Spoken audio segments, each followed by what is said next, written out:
Hi, Zarakhan, aka 5th Rate Duelist, and we are here with another episode of the Becoming a First Rate Duelist podcast. And this time we are featuring rising pro player Tatsym, who is my friend and a good, really good, awesome, great Yu-Gi-Oh player. He topped or won all 5 European extravaganzas, and he was a commentator for the YCS, and he's about to say something. Yo, what's up, guys? How's it going? Welcome to the stream and to the YouTube episode. Oh, I thought he was gonna be like, "Why'd you call me Rising?" I thought he was gonna get mad about that. No, yeah. we cannot start off with arrogance. Okay, yeah. That comes later. Yeah, it'll come pretty naturally. You'll hear it in his voice. But then again, I'm not exactly very humble as well. Anyway, listeners, so I chose Tatsym for this stream, podcasting. 1, because a bunch of people asked for him, and 2, because, yes, maybe Tatsym doesn't have, 3 YCS tops or hasn't been a world competitor, but I think Tatsym is really good, and he's getting better every day, and I think one day he will win YCSs, and he will go to Worlds, so that's my belief, so that's why we're getting him now on this podcast before he's too famous to talk to me. When I win a YCS, this podcast is going to be worth way more, yeah. Yeah, so it's called investment. Okay, pick him whenever no one likes him, and then reap the benefits when he blows up. It's Exactly. very, very wholesome approach to my podcast. Anyway, so basically I realized that all the podcasts I've done with Pac and Jesse, Con and Cody Angeloff were more Q&A sessions, and though it's super informative, it's also especially boring. And I was looking at the stats, and the podcast that's done the best is actually Elise's. That's the one that has 1.3K, and everyone else is under 1K. And I'm pretty sure it's because we started by talking about booby play maps and just kind of riffed on that for a while. And it I mean, of course. you know. And so that's why this one is going to be more conversational. Right. Yeah, yes, boobs do sell. Booba sells, indeed. True. Alright, so Tatsym, why don't you start by talking a little bit about yourself and introducing yourself to us. Alright, so hello, I am Tatsym. I am a Yugituber and a Twitch streamer and a quote-unquote, as the kids like to call it, pro player. I've been playing the game for roughly 8 to 9 years right now. It's kind of hard to keep track. I've been doing YouTube for a little less than 2 years now. We're gonna get the 2-year anniversary in a couple of 1 month away, 2 months away maybe. And I've been Twitch streaming for 4 months, maybe 5 months, not a lot. But everything's going really well. I see myself as a which is kind of weird to name yourself that, but I do see myself as a hot and upcoming content creator. My channel has been going from 0 subs to 4K within 2 years, which is kind of wild. And my Twitch stream had 1,000 followers within the first month, which is also kind of insane for just getting out there. So yeah, that's kind of it about me, I guess.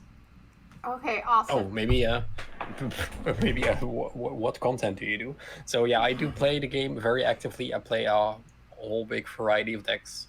I just really love the game and love to explore it. So everything on my channel is from discussion to deck profile to a whole bunch of stuff. And on stream as well, we just mess around. We play a lot, we test a lot, we meme around a lot. I try to make it something for everyone, but the general idea behind this is that it is for people that want to be competitive and that want to learn the game a little bit more in depth. Yes, Tatsym has a very serious competitive channel, with tons and tons of information, unlike my channel, which is just kind of crap at this point. Except for this podcast you're listening to, which is especially awesome, if I may say so myself. Exactly. Yeah, like, comment, subscribe, download. Eventually this will be on Spotify and Apple Music. I just have to figure it out. But I'm lazy. Let's see. Chat right now is simping for Tatsym, so I'm gonna allow that. And let's see. So like, I guess you could be playing like any card game. So why did you pick Yu-Gi-Oh? What is it about Yu-Gi-Oh that you like? So first of all, the alternatives aren't better. But no, I mean, I am the perfect age and demographic to play this game. Because when I was a kid, it was on TV. It's just as simple as that. I wasn't really a Pokemon kid. I did watch the show. I have never played one of the DS games or Game Boy games. I just wasn't that kid. I always had the cards from Yu-Gi-Oh. Yeah, like around high school, a group of friends asked me to play, and I still had my cards. I was very enthusiastic, and that's kind of where it all started. I did venture into other card games. I have played Pokemon, but I do think that is maybe the worst community I have ever seen in a card game. Like, I was just trying to get started. I had nothing. Everybody that had cards just only wanted to trade, but I didn't have cards because I was just starting. And it was like one guy, he had like 8 copies of the staple, and you can play 4 in Pokemon. I was like, yo, I need them. I'm just getting started. I don't have cards. Can you sell them to me? He was like, no, I think I kind of want to keep having them for both. And then at that point, I was just like, all right, I'm done with this so much. After like 2 months, I sold everything, and I was like, I'm never touching this game ever again. I really like Magic, but there's nothing in that game that draws me to it. I really like characters and story and that, etc. And that's what Yu-Gi-Oh offers through the anime and also through the card game itself. But in Magic, it's just random name X, random name Y, and I just have no idea what everything means. And I do still really like playing the game. But there's just nothing that can like grasp me. Like, yeah, I really want to play this format or this deck, or it's just a little bit all around. So sometimes I go to Magic locals, borrow a deck from someone, play. That's it. That's really all I do for Magic. Yeah, I feel it. I don't know what it is about my perception of Pokemon, but I would just never play Pokemon because I feel like it's even more of a children's card game than Yu-Gi-Oh, and I have standards. But that's also true. It's literally, you sit, you play your turn, you can just walk away, and then you come back and your opponent has done their turn, and you're like, okay, cool, I guess. Yeah, that aspect of not interacting with the opponent on their turn is a little weird to me. But then again, I play Drytron, so that's kind of what happens when I go second. At least you have the option, right? Yeah. Yeah, once in a blue moon, I have an orange light and an Eva. Yes. Tatsym does have a great voice. So yeah. Okay. So casual conversation. It's gonna flow. It's not gonna be question and answer. It's gonna flow. What is your favorite Yu-Gi-Oh card? I think we all know what it is, but I'll ask it. I think we all know what it is. It's just sus. It's just Thunder Dragon Colossus. I don't think I have ever resonated with that deck as much as that deck. I really, really love that deck. What is it about that deck that you love, though? Yo, passing on triple Colossus is just the best feeling ever. I don't know. It just when Shadows came out, that deck was also like a magic. It had a certain flow to it with the fusion summon, which I really liked. It was a very smooth deck, and especially the last iterations of the deck. Like the Clown Blade was like super insane, and I really loved playing that. And when Thunder Dragons came out, for me, it kind of felt like a second Shadow deck. And since I already loved Shadow a lot, I felt like I don't know, I just liked this archetype. Me and a friend were talking, yeah, we're gonna play the deck, right? Yeah, okay, cool. And then I picked it up and he did. But I fell in love. I just really, really love Tribute for Colossus Pass. It's so versatile. You could do like a sort of control deck, an anti-meta version. You could do like a combo version. Now it's just kind of not that good because Colossus is gone, unfortunate. But I still really, really love the deck. R.I.P. Yeah, I think I like, because I came back after like 8 years with like an 8-year-old Gravekeeper's deck, and I got paired against this Thunder Dragon player, and I just like activated Necro Valley, and he couldn't do anything. And then I beat him, and I was like, what the hell happened? Like, I haven't played this game in 8 years. How did I beat this guy? So I don't think I ever witnessed what that deck can really do, but I imagine it would be very difficult to play against if it was legal. Colossus. Yeah, like the combo version ended on like 3 negates, Heretic Seals, and Colossus, which was fun. Yeah, and the pure version ends on a Titan and 2 Colossus, which is like pretty bad, but you will probably not die because Colossus is kind of hard to deal with. Back then specifically. Nowadays, total pushover, but back then it was really hard to deal with. Yeah. So yeah, it was good times. Lots of power. Necro Valley is a great card. I hate that. That was actually one of the first decks I ever had to play against in tournaments. Gravekeepers? And yeah, back then I already hated it, and I still hate it. Oh man, I love Gravekeepers. This was my first deck. Freaking love that deck. I want it to be viable again. I want Gravekeeper support. Give us a freaking link or something. I love that goddamn deck. Oh my god. If you think Mystic Mine is toxic, you haven't played against Necro Valley yet. It's such... Dude. Oh my god, it's so bad. Nah. Necro Valley is not as bad as Mystic Mine. There's plenty of ways to get rid of Necro Valley. There's also plenty of ways to get rid of it. Sure, whatever's are, it's okay. No, there's only spell and trap removal. Whereas with Necro Valley, you can pop it with monster effects. But yeah, I don't know. I love my Gravekeepers. I love the art. I love what it does.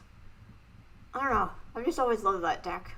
And I thought like it would be kind of a cool challenge to like see if I could make like a modern Gravekeepers deck, maybe like a tier 3 like Gravekeepers deck or something like that. And like I was literally spending hours on Yugioh Pro just reading all the cards, trying to build my own deck. I don't know how to build a deck, but I was doing the best I could, and then I would like test it out. And I haven't quite cracked it, but yeah. I have 2 people at my locals play that deck. Oh my god, give me the list. Give me the list. No, each week they go X4. Okay, never mind. By the way, chat, if you have any questions at any point, feel free to chime in. There were a lot of people on Twitter asking questions. Yeah, I'm gonna open it up to see what's the questions they are asking. Okay, why don't we talk about Master Duel, because freaking that's the thing everyone's talking about. So, do you mind like just summarizing Master Duel real quick for anyone who lives under a rock? All right, Master Duel will be the first official competitive, not the first official, but the first official competitive Yu-Gi-Oh simulator. From the images and the videos that we have seen, all the promotion material they did, it's going to be a whole lot like the Pokemon online game and the Magic the Gathering arena. It seems to be the future of Yu-Gi-Oh, but there are some questions, like monetary questions. Most of all, how do you obtain the cards? But it's going to be very difficult for anyone to really fuck this up. So I think that it's going to be like amazing, and I'm really looking forward to playing it. Awesome. Yeah, the animations look really cool. I like that you can have your own pets and stuff like that. Yeah, it's basically MTG Arena, but for Yu-Gi-Oh. Yeah, but then better. Is it better just because it's Yu-Gi-Oh, or is it better for a different reason? I think that people really undervalue the power Yu-Gi-Oh has. Did you know that like Yu-Gi-Oh is like the 3rd best card game sales-wise right now in the world? Even though Magic and Pokemon have official simulators and Yu-Gi-Oh just doesn't. Like, do you know how much Yu-Gi-Oh competes with the giants, even though they are like halfway there? Can you imagine what Master Duel will do? Like, no joke, I think that Master Duel could like make Yu-Gi-Oh beat Magic. I don't think that's even an overstatement. I think at one point Yu-Gi-Oh was number 1 at some point. Yeah, really back when. But that was like when people, knew it. But now, if they push like a new series and it actually gets to go on TV show, and then the people have the option to play online and they have all the cards and it's official, then It's gonna be a real good time to be a Yu-Gi-Oh player. That I can say. Yeah, and a little bit better than freaking pointing a webcam at your desk. Yeah. Type of thing. It's like super high stakes, right? If this works, Yu-Gi-Oh is gonna be insane. If this fails, it's gonna be like, oh, guess we're back to cardboard again. Yeah, we'll see what's up. I do like holding the cards, caressing them. Me too. I don't think that will ever leave, but I do think that this will be very good for the game. That was apparently Konami's argument against the simulator, is that, oh, if we have a simulator, people aren't going to want the real cards anymore, which, like, is very incorrect. And yeah, that's just not true. Yeah. But, yeah, they came to the realization a little bit late, given that, you know, pandemic was kind of in its prime last year and this year, but it's all good. Yeah, so cross-dueling. How do you feel about cross-dueling, and can you explain it, please? I think it's 4-player Yu-Gi-Oh! No clue what it is. Not interested at all. I'm excited about cross-dueling. I don't know what it is, but when, like, I watched that freaking video, that, like, Yu-Gi-Oh! Commercial video that talked about, like, Master Duel and, like, something else and cross-duel. Yeah, Yu-Gi-Oh! Next. Yeah. I was, like, way interested in the cross-dueling. I didn't really care that much about Master Duel. I was like, dude, I remember that freaking episode from the anime, freaking Battle City. It was those 4 people going against each other, and it was like such a sick duel. And I was like, imagine if we got to freaking do that in real life. That would be so sick. I was super excited about it. Yeah. And then no gameplay, no hype. That's the rule. No gameplay, no hype. We've seen nothing. There's no hype. Oh man, I'm pretty hyped about it. I just think it would be really fun. You don't even know what it is. I know. It could be Tetris for all we know. It's 4 people against each other. Yeah, but okay. I guess I'm hyped now. This actually sounds worse. Holy shit. I don't know, man. Anime is quite dear to my heart, so it just reminded me of that. And player 1 activates desires. Everyone looks at each other. Do you do Ash or do I do Ash? It's gonna be very fun, yeah. It's gonna be dope. But apparently I submitted this thing so that way I could freaking be like a beta tester for it. And so nice. I think that'd be cool. Especially if I could stream it or something. I think that would be really interesting. So yeah. Nice. We'll see what's up. Great. Shuffling cards is fun when locals are testing, but it would be nice to use official simulations. I agree. Okay, I'm gonna skip the one about your feet.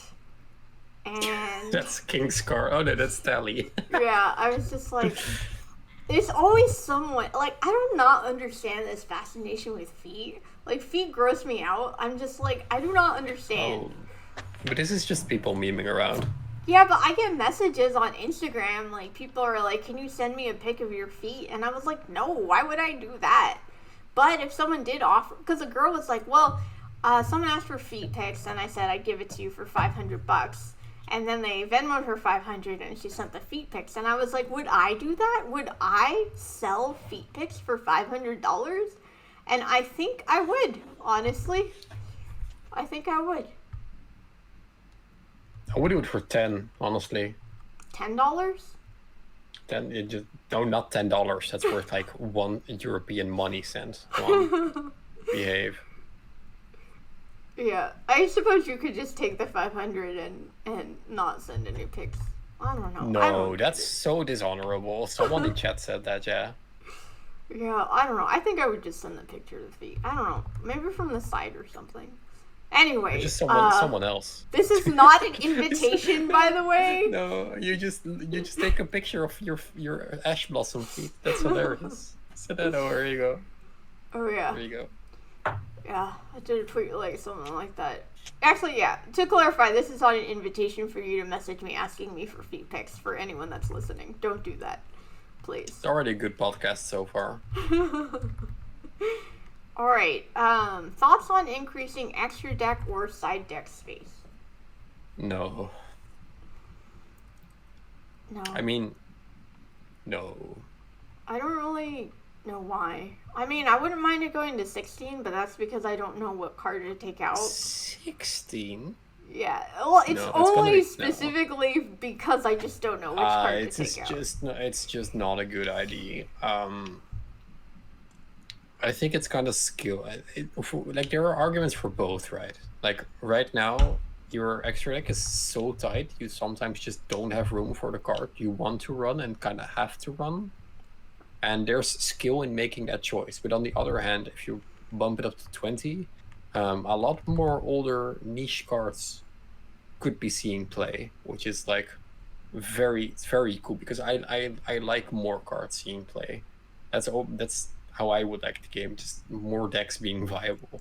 That's on all my ban list predictions. I just unban a fuck ton of cards because that's just good. So I want more decks. So on one end, I'm like, yeah, let's bring back like, just niche random cards that might come up. But on the other hand, it's gonna make the game probably more broken than it's gonna be healthy. Yeah. I feel like it's only gonna be like so long until people realize that, oh, we just will not use the 5 slots for gimmick cards. We will just use the 5 slots for good cards. Fala Galera, thanks for the raid. Hey guys, Fala Galera. I don't know. I guess I feel like at a certain point, it just seems like pretty much all deck lists are the same. So like the only argument I would see for increasing is to allow like a little more creativity for that one card that you think could work, but you don't always need it. But I'm not arguing either way because I just don't know enough about eventually, Yu-Gi-Oh. It's gonna streamline again anyway. That is fair. I don't know. 15 is a good number. What is it in Magic? It's kind of funny. Magic doesn't have an extra deck. No, side deck. Oh, 15 as well. Oh, okay. Yeah, so I think that if you asked me this question 2 years ago, I would have said yes, it's definitely 1000% needed. But if you ask me now, I'm just no. Yeah. I don't know. I wouldn't say that Yu-Gi-Oh needs... Well, I don't know. Would you think that Yu-Gi-Oh needs like any big structural changes, or do you think it's basically fine the way it is? I mean, this is one of the most healthiest formats I've seen in a while, and last format as well, and the formats before that are also pretty... I don't know, I kind of like how stuff is going. I think that structurally wise, if you actually want to make like big changes to the game, you just unban or you unlimit Seconds Light and you unlimit Grass, and that's how you change the game. But further, I'm pretty happy with everything right now.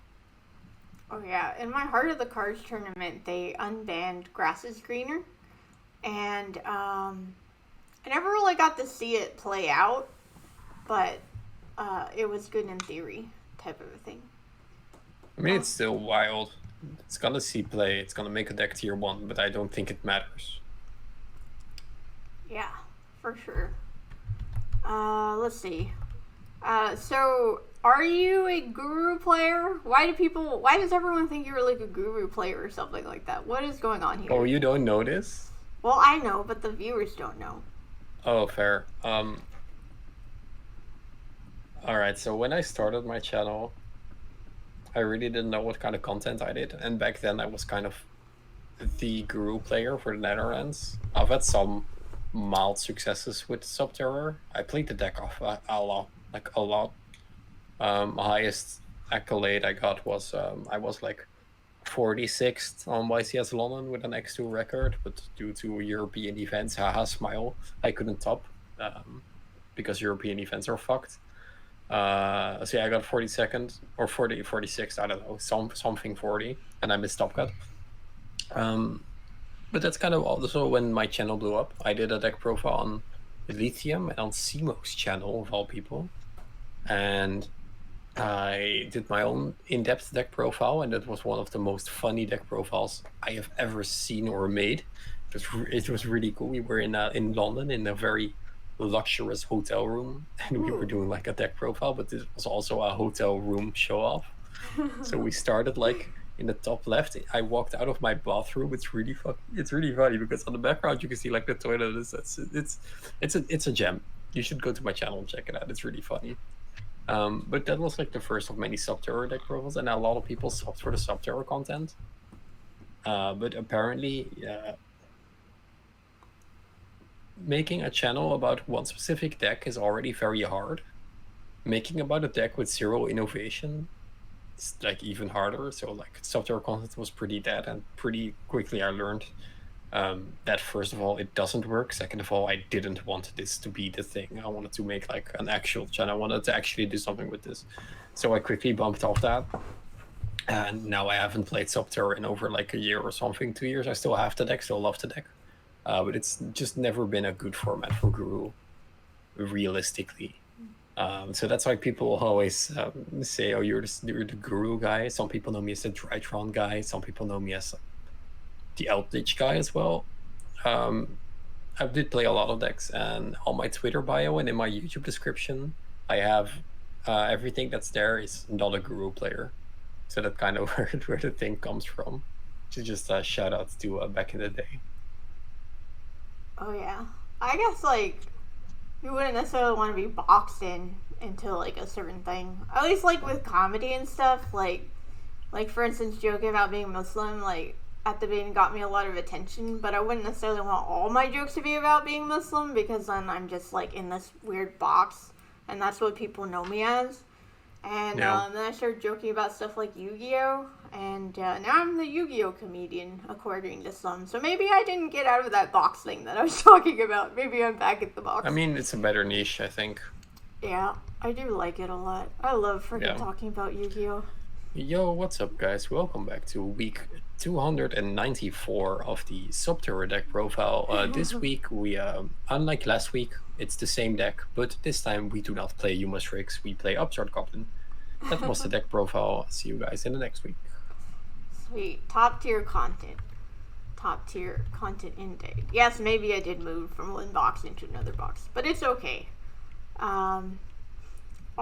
I have a question from Le Prince to ask you if you have ever actually read a Drytron card.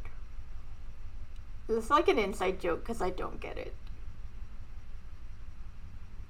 Unfortunately, yes, I have read Drytron cards. Yes, some of my opponents haven't. First of all, reading cards is severely overrated. Because you know how the human brain works? You, most of the time, only remember good things, right? Yeah. Actually, right, so it's the other way around. So let's say you play against Virtual World, right? You play against it. You haven't read the deck. You only played against a friend and you grinded out like a couple of matches. You're only gonna know that Lulu foolishes and ads, right? You will never know that it locks you into anything, right? Because you don't know the bad effects. You only remember like what's good. So there has been a point in time where I was playing a lot of decks that I have played against previous, where I have literally never read the card and learned about how they worked on rather inconvenient moments. So I overlaid a level 4 Alistair with a level 5 Decatron for a rank 4 XYZ, because I didn't know that Decatron on summon, since an Inferno from your deck to the grave, he gets the effect. He gets the name. He doesn't get the attack and defense, but he gains the level. I thought he became the level. So I overlaid a level 4 and a level 5 monster on my very first feature match. Yeah. Nobody stopped me, by the way. There were judges all around. Nobody cared. I just did that. Proceeded to win the game. Not because of that. I won the game because I did grass for 40. But it was really fun to do that on live stream. And because I have never read those cards. I'm not reading that. There's a lot of text on that. I don't want to read that. So that was really funny. Man, dude, I want to be on freaking a feature match, which I called Yu-Gi-Oh! TV. And you went, I want to be on Konami live stream. But you were on Yu-Gi-Oh! TV, right?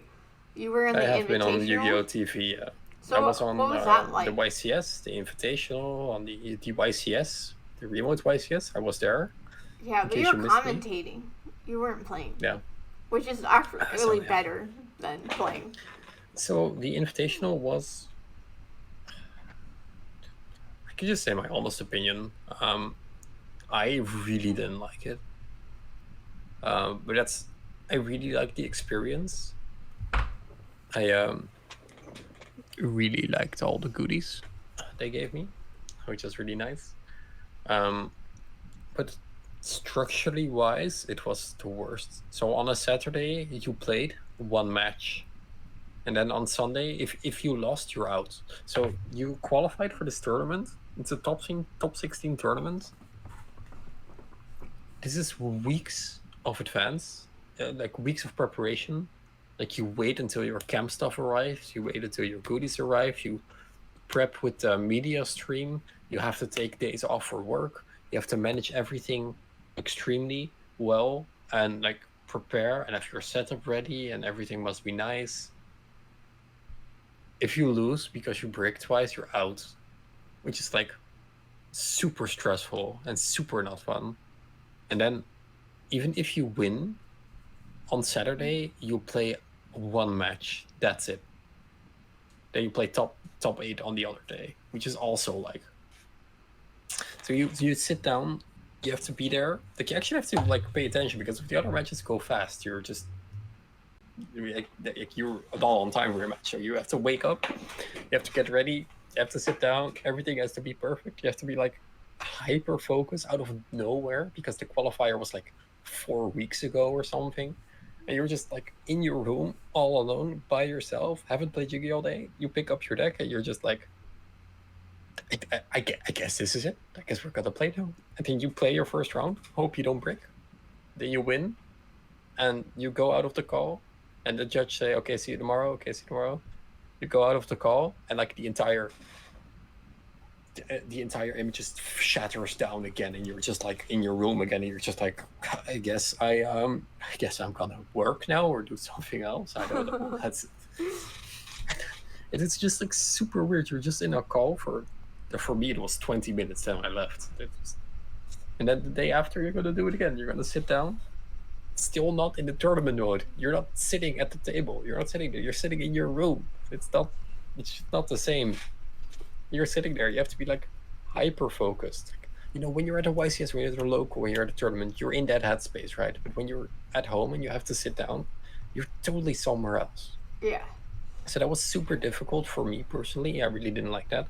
Then you sit down on day 2, you do the exact same thing. You just sit there and play Yugioh out of nowhere. And then you win your match. You still have to wait like 2 hours for the next one. And you're just like, I just came to play some Yu-Gi-Oh, you know. I just want to play. I just want to grind out 8 rounds of Swiss or something, you know. That's cool. But now it's just like, all right, if I lose, I'm out. If I win, I can also chill. So, okay, I guess. Yeah, I will say I do play way better in person than I do in remote duels. Just hands down. It's like a night and day difference type of a thing. I cannot even remember when the last time was I remote dueled. It was probably on stream. It was on stream, but like a tournament. I cannot remember the last time we did a tournament. Oh yeah. Remote duel tournament. Yeah, I do them quite a bit. But I don't know, I've just been going to locals and just doing me too. better. Plus the prizes are way better. Like at last locals I won, I split and I got like $90 store credit. And then nice. Before that, at the other locals, I got like 14 OTS packs and pulled an ulti forbidden droplets. And like this is like way freaking better than like a remote duel where you get like 3 packs. Send it to me. I did think about it because your birthday did pass, so we'll see what's up. But I also need money to buy Sword Soul. Oh, why don't we talk about the new Yu-Gi-Oh cards? What is What can you give us like a rundown about the archetypes like Sword Soul and Despian and stuff like that? No? Why not? I don't read new Yu-Gi-Oh cards. What are you talking about? I saw you on stream. You were just reading the new cards, and then you were like, all of these are trash. And I was like, wow, I missed it. Dawn of Majesty alone, yeah. Wait, what's the set that just came out? Dawn of Majesty. Oh, okay. So you could tell us about it, right? There's one Sword Soul card in there. Really? Yeah, that archetype is releasing in 3 months. Then how does Pack have the cards? He proxies them. Oh. Printer? Yeah. Really? Yeah, that's not a real deck. That's alright. Oh, wow. She shows you how much I know about Yu-Gi-Oh! I know Zara's nothing. just sitting at her locals like, oh, I wonder why no one's playing the new archetypes. I don't know what's going on. I don't see. Yeah, that would explain a lot. Because whenever Despian popped out, and I was just like, when did this come out? Despia is a deck now. That's from Dawn of Majesty. Okay, is it good? No, I don't know what it does, so it's probably not good. Oh, okay. I know a little bit about what it does. If I had 2 more seconds. I don't. I don't. It just gave me a slow play warning while I was playing Despian, and it really hurt my feelings. I'll never that's so annoying. get over it. You know, I just don't see the point in, like, of course, I know what Sword Soul does, kinda. I know is that the synchro deck with the token? Okay, I don't know what Sword Soul does. No clue. Oh my god, that makes so much sense because I've been bugging Pack about giving me a Sword Soul list, and that would explain why he hasn't sent it to me. It's because it's not out yet. Oh my god. Probably, yeah. I should probably stop asking him. He probably is so confused as to why I'm asking him about it. But anyway, go on. I know what Flunderies does, but that's it. I don't know anything of the other cards. There's no point in knowing what comes out because you just play now. Like, the knowledge of cards that come out. I'm not going to be at a local playing against, like, Mech Knight Invoked and then think, like, oh yeah, that Flunderies is really good. No, that's just knowledge that doesn't do anything. So I'll just work towards it. That is fair. I do kind of, like, glimpse over the archetypes that, like, arrive. Like, I read all the Yu-Gi-Oh! Organization posts, etc. But I don't really memorize it, so I have no clue what Sword Soul does. Okay. Well, today I learned Sword Soul is going to be out in like 3 months. And, yeah, Despian seems kind of interesting. They have like a monster that's like a super polymerization. Yeah, it's a deck that searches stuff, and it's not good enough to contest with the new meta, so I haven't read any of them yet. Fair enough. Yes. So yeah, also, apparently it's a going second deck. Well, okay. Sure. Sure. Well, I didn't side for going first. And if I Makes it even worse, by the way. Oh my god, but whatever. Well, I don't know what to say. I do like fusions though, but I like rituals more. But I like fusions a lot, for sure. Okay. We noticed that you have a sword in the background. So people who are watching YouTube, there is a sword in the background. Is there a story behind that sword? Oh, you can see it. This thing is like, first of all, very big.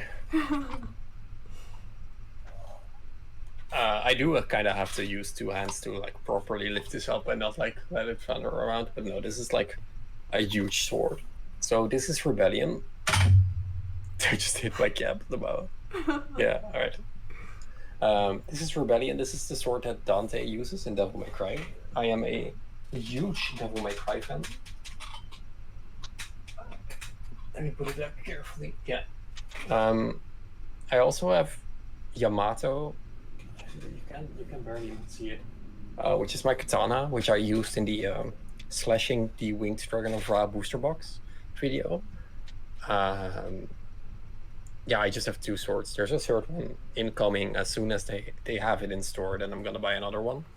But yeah, this is also like one of my tattoos. This is also Rebellion. Did you say tattoo? Sword. Yeah. Tattoo? What? It's tattoo, man.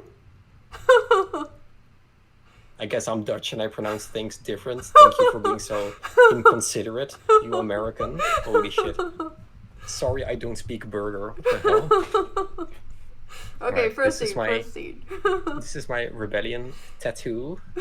Tattoo. I don't know what it is now. And I have Yamato here as well, which is the katana. And over here I have the Devil Sword Dante, which is also from Devil May Cry. And that's all the swords that I own. So I don't know. I saw it at a Comic-Con and I was like, I'm taking this $200 sword home. And they were like, okay, it can be yours for $200. Now it's here. Sweet. Yeah, I want a sword from Lord of the Rings. I want the Hobbit one, Sting, really badly. Nice. But I also We have don't it in our want local spend. store. Are you serious? Yeah. Oh my we god, have, when I like, a come whole- visit, I'm gonna steal it. Yeah. Oh yeah, when am I gonna come visit, by the way? I mean, I don't even know if America allows people to travel outside of its borders right now, but you can come whenever. Okay, awesome. Yeah, I'm gonna go visit Shiggy soon. So Nice. yeah. Okay. I can't wait to start traveling again. Yeah, first YCS. I don't care where it is. I'm going. I am going to the first YCS. Hands down. So yeah. All right. What's the best piece of Yu-Gi-Oh advice you've ever gotten?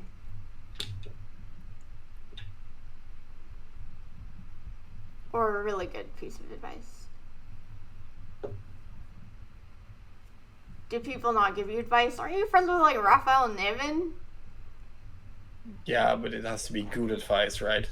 You're telling. Come on, I had Raphael on this podcast. I'm thinking if there's like something that someone. Thank you for the racist joke about me being on the no-fly list. I feel like it's kind of reversed for me. I remember this was pre-grass when I played 60 cards, Burning Abyss, Phantom Knight, Kaijus. Because there were like two versions of BA that format. You had Kaiju BA and you had Phantom Knight BA. And I was like, I want to play both. So I just played 60 cards because I thought it was fun and cool. There's a deck profile on that on Farva's channel because I did relatively well at the Dutch National Championship with that deck. And I remember when someone said to me, you should never play that deck. Over 40 is terrible. And I think that's kind of like the reverse for me. Like, it's not the best advice someone ever gave me, but it did give me insight that sometimes you just have to do what you want to do. Like, net decking is completely fine and like it's necessary, right? Whenever a new deck comes out and I buy it, I go to Lithium's channel, look at his build, and then proceed to work on that.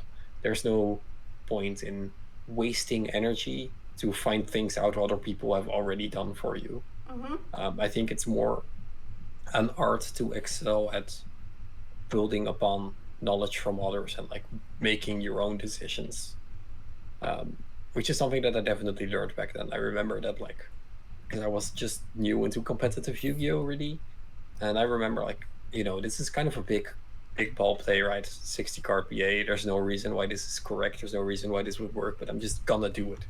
And it was one of the most fun nationals I have ever had. It was one of the most fun decks I've ever played, and overall it was just a blast at entire nationals. I didn't get top 16, I got top 32. But that did give me the qualifier for the European Championship, and it did give me my playmat and my additional prize support. So that was really, that was a real cool experience, and it really learned that anything can happen in Yu-Gi-Oh! As long as you put in the work to make it work. Yeah. I actually like really resonate with that type of thing. Because like I've worked pretty hard on learning Yu-Gi-Oh! Not too hard, but I worked at it, every single freaking week. And I was able to get a lot better and do stuff that I never thought I would freaking be able to do. So I think, like, if you're out there and you're like, when people say, like, hard work can get you far in Yu-Gi-Oh! And technically anything, like, it sounds easy, but it's, like, legit true. Like, I feel like if I can freaking, get second in big-ass tournaments and win $300 and things like that, like, anyone can do it. You just have to freaking work at it, and you can do it. Yeah. That's definitely true. Yeah. So you are a content creator as well as a duelist. And so we do have a question about how do you balance everything? Like, how do you balance all the time you need to play Yu-Gi-Oh! And produce as much content as you do? I mean, anyone that has watched my streams know that I do film a lot of content on stream as well. So to optimize my time, Um, yeah, streaming has made it kind of difficult to test as much as back in the day, but a lot of circumstances changed from back in the day. Like when COVID hit, everything changed, of course. And our local scene, like we went from 3 locals a week to 0, and now I don't really have the time for 3 anymore anyway. So now I play 1 local a week, which is my own local. I do try to get the maximize out of that. I do try to play against as much people as possible, and I try to keep into the game as much on my stream. So I kind of switched from going to locals to researching and development on stream, which is really, really nice. Like you can catch me like playing the coolest, weirdest, newest decks on stream. And yeah, I used to participate in the extravaganzas a lot and the invitationals, etc. It's kind of on a low right now because I just cannot bother playing remote duel anymore. But I'm really looking forward to the regional season where I'm definitely going to go full gas again and play more and more and more. But yeah, it is kind of difficult to balance everything out. But I do try to get the most out of it as possible. Like Wednesday is my local day, and I just hang out with the friends for the entire day and play Yu-Gi-Oh for the entire day. So at least once a day, I just play a lot of Yu-Gi-Oh. Once a week. Awesome. Yeah, I feel like the best part of playing Yu-Gi-Oh in real life is hanging out with the friends in between rounds. Like, I like Yu-Gi-Oh, but like doing a freaking 10-hour remote duel tournament is like such a freaking drag. Whenever like in person, there's like at home you don't have anyone to hang out with or anything like that. Yeah. So they like a couple of weeks ago announced that the Benelux will not be receiving their own extravaganzas anymore. There used to be like 5 extravaganzas in Europe, but now it's only 3, and it's per different language. So we went from like Benelux to having to participate in the English extravaganza. Okay. And I honestly stopped caring. I already stopped caring. I already didn't want to remote duel anymore, but I was like, for Benelux extravaganza, sure, I'll play because that's fun with friends, you know. But now it was on English, and it just switched the mindset entirely, and I was just like, you know what? I could ask, you know, off time for work for this easily. I can also just work that day. So I just worked on the weekend. I just really didn't bother. At Saturday I was free. And I was like, do I play the giant card? And then I was like, no. I don't play the giant card. I'm alright. I don't want to play remote duels right now. I'm gonna go do something fun. Yeah. So yeah. I think like for me, I started doing remote duel like I did locals, but like the big tournaments I did were just remote duels, and then I went to New York and like I did the tournament with like Pac and Nim Nim and head to head and stuff like that, and I was like, this is so much better, and now I just don't want to do another remote duel tournament, but I have to because I want to be on Yu-Gi-Oh TV. So that's what's up. I mean, it's worth it, and I don't want to. I sound kind of negative towards remote dueling, and trust me, I really don't want to be. I think that this is an excellent medium, and it works, but it's just too long. I think that that's my issue. I think this is like a very solid bonus. You know, if there was like an extravaganza from this point on 4 times a year next to the usual stuff, you know, it would be excellent. Then maybe I would be like, yeah, sure, let's play remote, you know, do some extra stuff. But nowadays, like now I have locals now, I can go to those events, I can do those special events, and I can't. I'm so done. I'm just done. Yeah. It's been too long for me. Yeah. Someone's asking why does it feel like people are getting more and more away from remote duels. I think it's because things are opening up and you can play in person, and playing in person is legit just way better. But if it wasn't for remote duels, I wouldn't, like, that was like my step to like becoming competitive for my road to YCS, is that like my first goal was to enter a remote duel tournament, and like I started doing that regularly, and that helped me get over my tournament anxiety, and it helped me get more competitive and understand like how to play in time and stuff like that.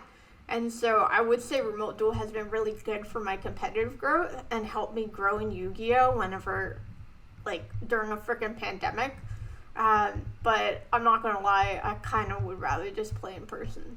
So It's kind of insane to think that you have never done a regional in your life. yeah, never done regional, never done YCS. I know a lot of Dutch people, friends that I now have friends that I now see IRL, that it was his first local he attended. I was like, such a wild thought. That was like, I knew this guy for like a couple of months. This was the first local he went to, which is insane. All right. So that about wraps us up. Do you have time for a friendly duel? Yeah, sure. Okay. And before we go, how do we find you? All right. So it's Tatsym, Tatsym. You can find me on youtube.com/Tatsym. You can find me on twitch.tv/Tatsym. If you want one of the most funny meme and sometimes serious Twitter accounts to follow, you can find me on twitter.com/TatsymDelta, which is important, which is different, where I give updates on my videos, on other content and other fun stuff. But yeah, those sites, basically. Okay, awesome. All right, thanks for tuning in. We'll be back next week with another pro player. Like, comment, subscribe, leave a review. I don't freaking know. I don't know when this episode's going to come out, but hopefully it comes out and you're happy with it. Feel free to give me any feedback. I hope this was a little more conversational and entertaining, and if not, that's okay. I'll just cry myself to sleep. All right, have a good one. Bye. Bye, guys.